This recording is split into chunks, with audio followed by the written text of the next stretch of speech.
وَلَا تُفْسِدُوا فِي الْأَرْضِ بَعْدَ إِصْلَاحِهَا، اور مت فساد مچاؤ زمین میں اس کی اصلاح کے بعد. یعنی اس زمین کو اللہ تعالیٰ نے اپنی نیچر پہ بڑا بیلنس بنایا ہے، بہت بیلنس ہے، ہر چیز اپنی نیچر پہ بڑے صحیح طریقے سے پرفارم کرتی ہے. لیکن جب تم اس کو ڈسٹرب کرنا شروع کر دیتے ہو تو فساد مچانا شروع کر دیتے ہو. توحید ہماری انسٹنکٹ کے اندر موجود ہے. جب تک کوئی باہر سے کسی کے ذہن میں فاسد خیالات نہ داخل کرے تو ہر بندہ اپنی فطرت پہ ہوتا ہے. انسان کو پتا ہے کہ مجھے پیدا کرنے والا ہے، اس کا اندر گواہی دیتا ہے. جب وہ اپنی لاچاری دیکھتا ہے کہ نہ میرے ماں باپ کا مجھ پہ کوئی اختیار پیدا کرنے میں، نہ ان کو پیدا کرنے میں ان کے ماں باپ کا کوئی اختیار، نہ دنیا کا نظام چلانے میں کسی کا کوئی اختیار. بچپن سے دیکھ رہے ہیں کہ بارش برس رہی ہے اور بارش زمین پہ جاتی ہے، ہم بیج بو کے سائڈ پہ ہو جاتے ہیں، اس میں سے فصل نکل آتی ہے، وہ کاٹ کے ہم کھاتے ہیں. ہمارا کوئی اختیار نہیں ہے اگر گندم نکلنے سے انکار کر دیں. یہ اتنا محکم نظام خود بخود چل رہا ہے، لیکن یہ کسی کے چلانے سے چل رہا ہے، خود بخود نہیں چل رہا. تو مت زمین میں فساد بچاؤ بعد اس کے کہ اس کی اصلاح کا اللہ تعالیٰ نے اس کو نیچر پہ اصلاح میں پیدا کیا ہے. وَادْعُوهُ خَوْفًا وَطَمَعًا، اور اس کو پکارو، اس رب کو پکارو خوف کے ساتھ اور امید کے ساتھ بھی.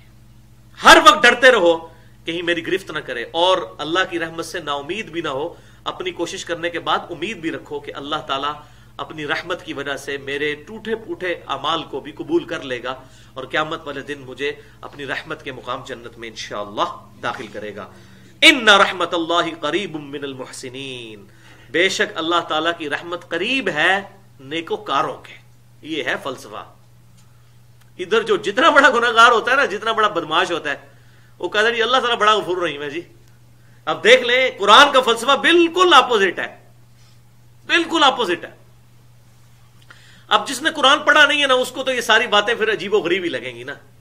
آپ کسی کو کہہ دیں کہ بھائی نیکی کرو گے تو پھر اس کا اجر ملنے والا ہے، تو وہ آپ کو کہہ دے گا جی آپ اللہ تعالیٰ کی رحمت کو نہیں مانتے. اللہ تعالیٰ چاہے تو اس کے بغیر بھی بخش سکتا ہے. بھائی اللہ تعالیٰ چاہے تو بغیر گندم کے بوئے بھی فصل نکال سکتا ہے، تو گندم کیوں بوتے ہو؟ اللہ تعالیٰ چاہے تو بغیر کھائے پیے بھی بھوک اور پیاس مٹا سکتا ہے، تو کیوں کھاتے پیتے ہو؟ اب ایک کسان جو ہے زمین میں ہل چلاتا ہے، پوری محنت کرتا ہے، کھاد بھی ڈالتا ہے، بیج بھی بوتا ہے، اس کے بعد وہ دعا کرتا ہے، اس میں پانی بھی لگاتا ہے، یا بارش کی وجہ سے جو ہے اس کو آبیاری ہوتی ہے، وہ پھر وہ امید رکھتا ہے کہ اس میں سے فصل نکلے گی. آپ مجھے ایمانداری سے بتائیں کوئی نکھٹو سے نکھٹو بھی کسان، کوئی جاہل سے جاہل کسان، اس کا بھی یہ کنسیپٹ ہوگا کہ یار زمین میں ہل چلانے کی ضرورت کوئی نہیں، بیج بونے کی ضرورت کوئی نہیں، پانی کی ضرورت نہیں ہے، چپ کر کے اللہ تعالیٰ خود ہی اگا دے گا؟ نہیں. اس معاملے میں آپ دیکھیں کہ ہمیں بالکل یقین محکم ہے، لیکن آخرت کے معاملے میں ہم نے پتہ نہیں کہاں سے کنسیپٹ بنا لیا ہے کہ کوئی نیک عمل نہ بھی کرے تو اللہ تعالیٰ بخش دے گا. تو بھائی دنیا کے اندر جتنا آپ کا یقین ہے یا میرا یقین ہے، اس سے بڑھ کر آخرت کے بارے میں یقین رکھیں. وَلِعَاذُ بِاللَّهِ تعالیٰ اتنی موٹی کتاب جو بھرپور ہے اللہ تعالیٰ کی طرف سے وعیدوں سے، اور ہزاروں انبیاء کا دنیا میں آنا اور ان کا لوگوں کو ڈرانا آخرت کے دن کی جواب دہی سے، یہ فراڈ نہیں ہے، یہ ہو جانا ہے سب کچھ. تیرے رب کا عذاب واقع ہو کر رہنا ہے اور اس کو کوئی ٹالنے والا نہیں ہے. تو بے شک اللہ کی رحمت قریب ہے نیکوکاروں کے، محسنین کے، جو نیکی کرے گا. اچھا پھر بعض کا شیطان انسان کو وسوسہ دلاتا ہے جی نیکی جب کی پھر اللہ کی رحمت کی کیا ضرورت ہے، پھر تو اعمال کا بدلہ مل رہا ہوگا. نہیں بھائیو، کوئی شخص کتنی بھی نیکی کرے وہ پورے وثوق کے ساتھ یہ نہیں کہہ سکتا میں نے نیکی کا حق ادا کیا ہے. لہذا ہماری ان کمزوریوں کی کمپنسیشن اللہ کی رحمت سے ہوگی. حتیٰ کہ بخاری اور مسلم کی متفقن علیہ حدیث ہے، آپ صلی اللہ علیہ وسلم نے ارشاد فرمایا کوئی شخص اللہ کی رحمت کے بغیر جنت میں داخل نہیں ہو سکتا محض اپنے اعمال کی بنیاد پر. ایک صحابی نے بڑی جرأت کر کے عرض کیا اللہ کے رسول کیا آپ بھی؟ اللہ اکبر. آپ نے فرمایا ہاں میں بھی، جب تک میرے رب کی رحمت مجھے ڈھانپ نہ لے میں بھی محض اپنے اعمال کی بنیاد پہ جنت میں داخل نہیں ہو سکتا. تو یہ دو ایکسٹریمز ہیں. ایک لوگ کہتے ہیں جی اعمال ہی اعمال، پھر تو اللہ تعالیٰ واجب ہے کہ جنت دے گا ہی دے گا، تو یہ بھی ایک ایکسٹریم ہے. اور دوسرا یہ کہ اعمال نہ بھی ہوں وہ رحمت سے بخش دے گا. یہ دونوں ایکسٹریم رویے ہیں.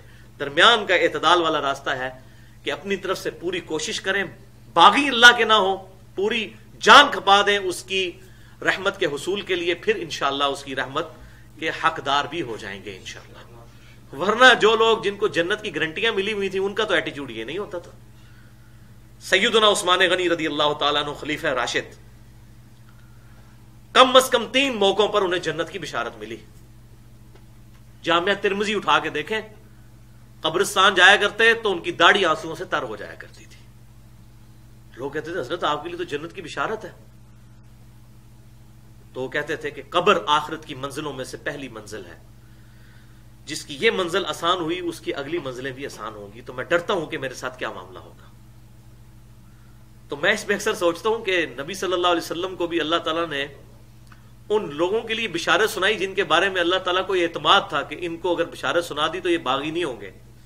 مجھے آپ کو عشرہ مبشرہ والی فضیلت مل بھی نہیں سکتی تھی، وہ ان کو ملی ہے کہ جو فضیلت ملنے کے بعد بھی بے فکرے نہیں ہوئے، ان کے خوف میں اضافہ ہی ہوا ہے، اللہ کی معرفت میں اضافہ ہی ہوا ہے، کیونکہ جو اللہ کو جانتا ہے وہ بے فکرہ نہیں اللہ سے ہو سکتا۔ تو بے شک اللہ کی رحمت قریب ہے، لیکن نیکوکاروں کے، جو نیک سیرت لوگ ہیں ان کے لیے رحمت ہے۔